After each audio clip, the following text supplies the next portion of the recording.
Hey friends. Okay, so I was just sitting here doing this. I was actually taking some pictures to document the application removal process. And I was I went for Blue Moon because look at that. I've done some bright pink. So I thought maybe we'll do this one. But I had a discovery and I just had to hop on and share.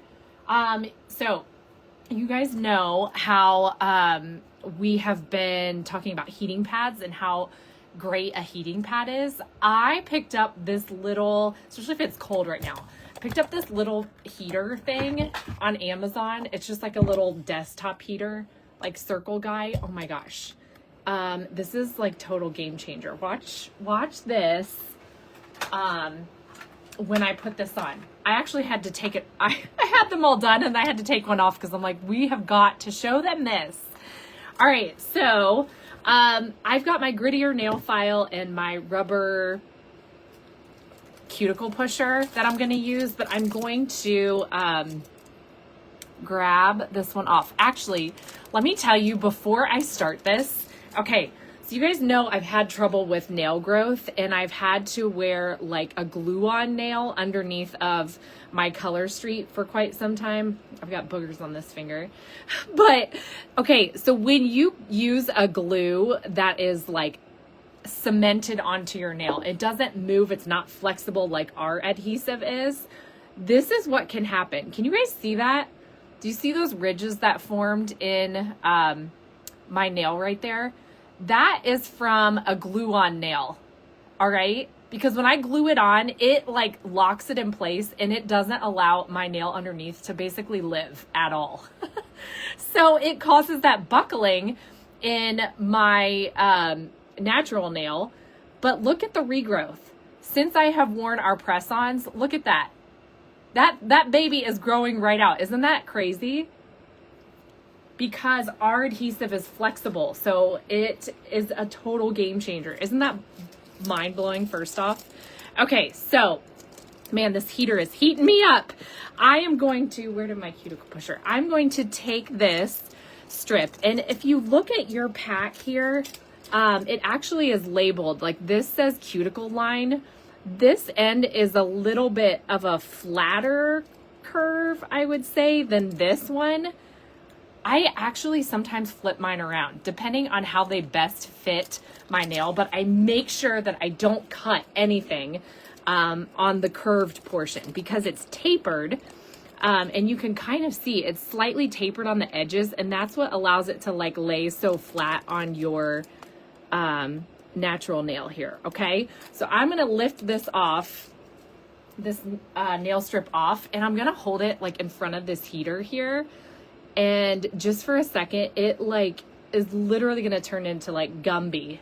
All right. So we are going to, I don't think I've ever had my fingers this like up close and personal before. Holy cow, it's hot. All right. I'm going to back that up a little bit. All right. Make sure you don't burn yourself. But I kind of just like lay the strip down on my nail right here. And I actually have it a little bit crooked, so I'm going to lift it up. And I'm going to lay it down just like this and make sure it is pretty much aligned. And then I'm going to press it down. Okay. Now see how that right there, there's a little bit of a buckle. You're going to want to make sure and go in with your cuticle pusher and push that down. But see, the thing is, when this strip is warm, watch this. Like, look how stretchy it is. It is so stretchy. Like, you can stretch it, you can make it fit the nail literally perfectly. Okay?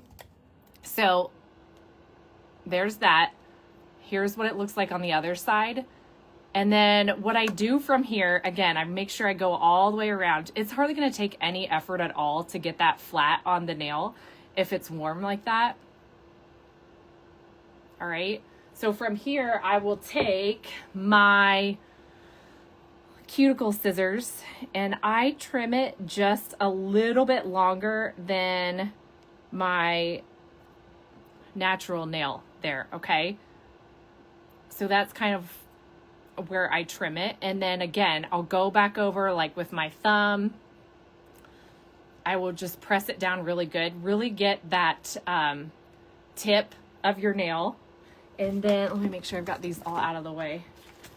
You are going to go in and you are going to cure. And you should get like one pass should be plenty.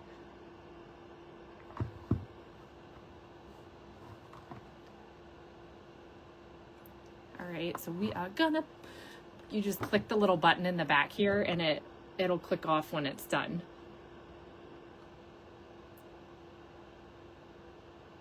Dun, dun, dun. Are we still on? Yes, we're still on. All right, should be about done with our curing. It's like 40 seconds, I believe, is the time. This is the longest 40 seconds of my life. All right. So one pass should be plenty enough. And then from here, a grittier nail file is like key. But I kind of go in from the side. And I know before we were kind of used to doing like just one direction, like downward when we're filing. But I clean up that side. And then, isn't that so pretty? I go to the other side, do the same, and I almost find that instead of doing like a downward motion with my file, that like this direction works best. Because I want to make sure, do you see how that's hanging over a little bit? If you don't get that off, that is going to chip. So you need to make sure you get all of that cleaned off. And honestly, grab a different nail file. It's so much easier. You see how that just like cleans that up? And you don't have to be like super gentle with this phase. That's why I feel like this motion works the best. All right. You see how that, I still have a little bit over here.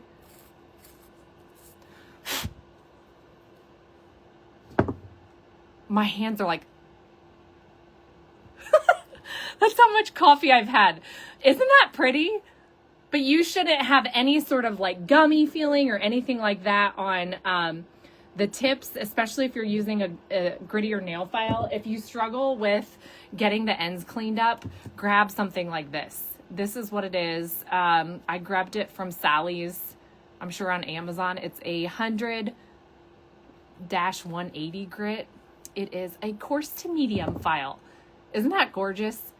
But yeah, this guy, if you don't want to mess with a heating pad, it heats it up like in literally seconds. And you can really flex these guys and make them fit perfect. Oh, I'm so excited. All right, I had to show you that. But that is all. Have a good day, guys. I'll talk to you soon.